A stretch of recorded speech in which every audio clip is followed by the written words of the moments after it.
se retrouve pour la deuxième partie du message. L'identité du chrétien et son impact sur la terre.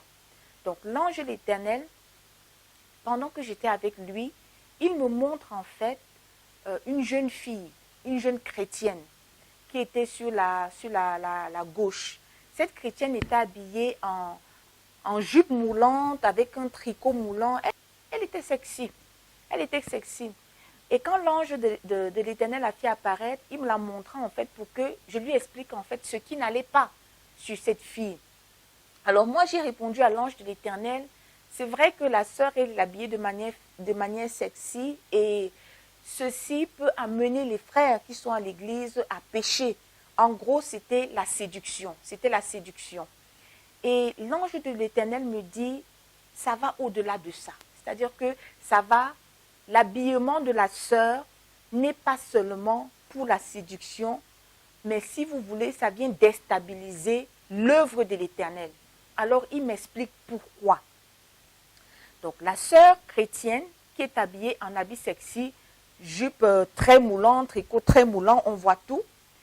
Elle marche dans le quartier et il y a une autre jeune sœur qui, elle, n'est pas chrétienne, qui l'admire comme une grande sœur, comme une yaya. Et cette jeune sœur qui est dans le quartier, elle sait que l'autre sœur, elle est chrétienne, née de nouveau. Donc pour elle, tout ce que l'autre sœur qui est chrétienne fait, c'est quelque chose de bien, c'est quelque chose de mauvais. Donc dans la tête de la jeune fille, elle va refaire exactement ce que la sœur a fait. Sauf que d'après ce que l'ange de l'Éternel disait, son vêtement ne glorifiait pas le nom du Seigneur. Son vêtement ne glorifiait pas le nom du Seigneur. Donc, peuple de Dieu, je suis là pour vous dire que le Seigneur nous demande de faire attention à nos vêtements, comment nous nous vêtissons. Dans la mission que l'ange de l'Éternel avait, par exemple, quand il était sur la terre, de dénoncer les œuvres du siècle présent, il explique quoi, par exemple? Il explique que aujourd'hui, l'Église s'est conformée au monde, au lieu que le monde se conforme à la parole de Dieu. C'est-à-dire quoi? Cette sœur, en fait, qui était habillée, elle était habillée selon la mode. Elle était habillée selon la mode, par exemple, de 2021. Sauf que le vêtement qu'elle portait ne promouvait pas le royaume des cieux, parce que ce n'est pas un vêtement qui était digne du Seigneur. Ce n'était pas un vêtement qui était digne des lois du Seigneur, parce qu'elle montrait toutes ses formes. Donc les vêtements, je suis là, peuple de Dieu, pour vous dire que les vêtements des mamans, des papas, qui montrent toutes les formes, ce n'est pas selon la volonté de Dieu. Parce que, de même, la parole nous dit que allez et faites de toutes les nations les disciples. Baptisez-les au nom du Père, du Fils et du Saint-Esprit. C'est la mission que le Seigneur a donnée là à tout enfant de Dieu.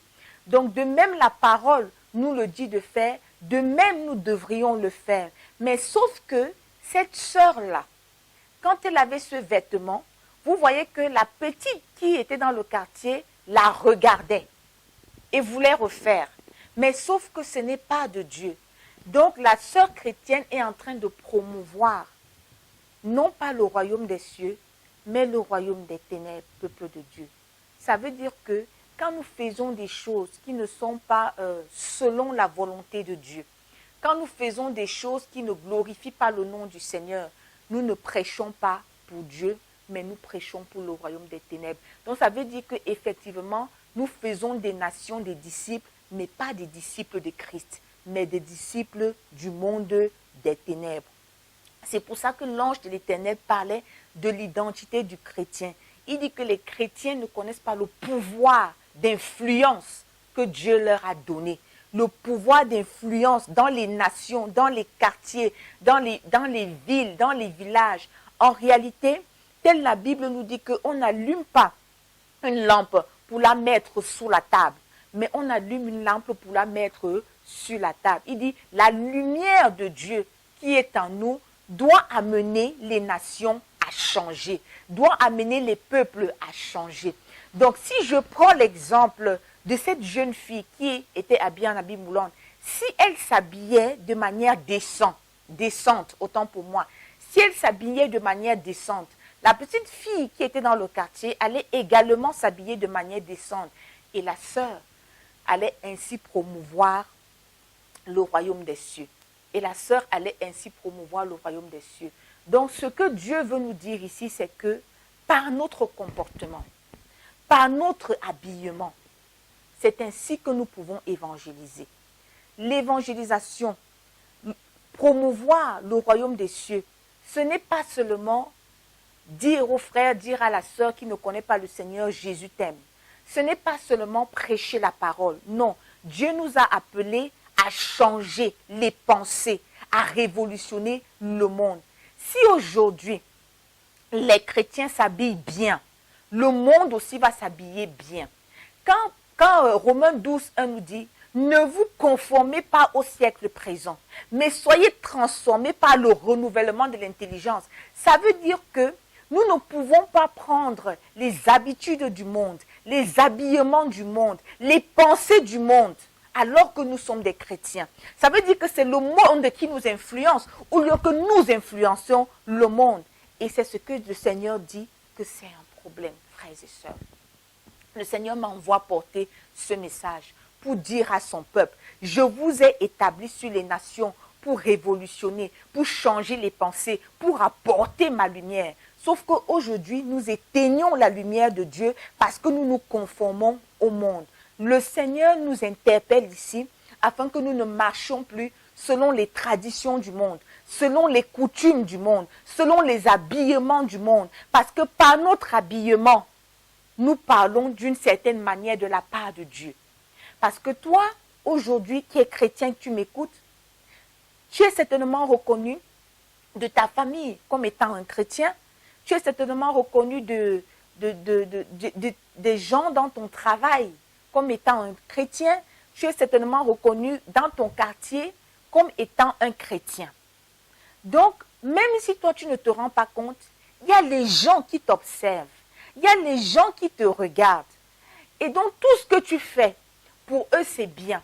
Donc, il y a des gens qui t'imitent quelque part parce qu'ils estiment que tu connais la vérité. Mon frère, tu connais la vérité, ma soeur. Ils estiment que tu connais cela parce que tu es de Dieu. Donc, ce n'est pas à toi de t'habiller comme eux. Ce n'est pas à toi, chrétien, de penser comme eux. Mais permets au Seigneur de répandre son royaume au travers de toi, au travers de moi. L'ange de l'Éternel nous dit ici l'influence, l'importance, l'impact du chrétien. Nous avons un grand pouvoir, peuple de Dieu. Le Seigneur a déposé cette grâce en nous, enfants de Dieu, de pouvoir changer les nations. C'est de cette façon que nous ferons en fait de toutes les nations les disciples. Quand le Seigneur dit « faites de toutes les nations les disciples », de quelle manière on va le faire? Par notre comportement, frères et sœurs, par notre caractère, par notre habillement. Donc le Seigneur envoie le message à son peuple. Changez vos manières, changez votre façon de vous habiller. Permettez que la gloire de l'Éternel se reflète sur votre corps par vos vêtements. La Bible ne nous dit-elle pas que notre corps est le temple du Saint-Esprit? Nous devons l'offrir en sacrifice saint, agréable à l'Éternel. C'est de ça qu'il s'agit. La sanctification du corps. Frères et sœurs, aujourd'hui nous vivons la fin des temps où nous ne trouvons plus, où nous ne trouvons malheureusement plus des messages, de tels messages, des messages de vérité, des messages de la sanctification. Peuple de Dieu, le Seigneur m'envoie vous dire que le royaume des cieux passe par la sanctification. Le royaume des cieux passe par la sanctification du corps. De même, nous sanctifions notre âme. De même, nous sanctifions notre esprit. De même, nous devons sanctifier notre corps. Cela tient énormément à notre Dieu. Refléter en fait son royaume. Nous devons refléter la gloire de l'Éternel par notre habillement. Donc, peuple de Dieu, je viens porter ce message. Je viens vraiment porter ce message car le Seigneur nous dit que nous devons revoir nos habillements. L'évangélisation, ça ne passe pas seulement par la parole prêchée, mais ça passe aussi par le caractère. La Bible ne dit-elle pas que si ce n'est pas la parole de Dieu, si ce n'est pas l'évangile, mais que ce soit par notre caractère que nous amenons des âmes perdues à lui. Au nom de Jésus-Christ de Nazareth. Je prie au nom de Jésus-Christ de Nazareth afin que ce message que le Seigneur envoie à quelqu'un puisse vraiment porter ses fruits. Peuple de Dieu. Vous savez, quand j'ai été là-haut, je me suis rendu compte de beaucoup de choses que nous faisons sur la terre qui ne plaît pas au Seigneur. Vraiment, peuple de Dieu, c'est de ça qu'il s'agit. Mais je vais encourager quelqu'un pour dire que le Seigneur, s'il prend la peine d'envoyer des messages comme ceci, c'est simplement pour que nous revoyions nos voies. Parce que le Seigneur nous aime. Parce que le Seigneur t'aime, mon frère. Le Seigneur t'aime, ma sœur. Il n'aimerait pas que, quand il revienne pour le jugement dernier, que tu partes en enfer parce que tu ne connaissais pas la vérité. La parole de Dieu dit que le peuple périt, manque de connaissance. Donc, on peut aller en enfer.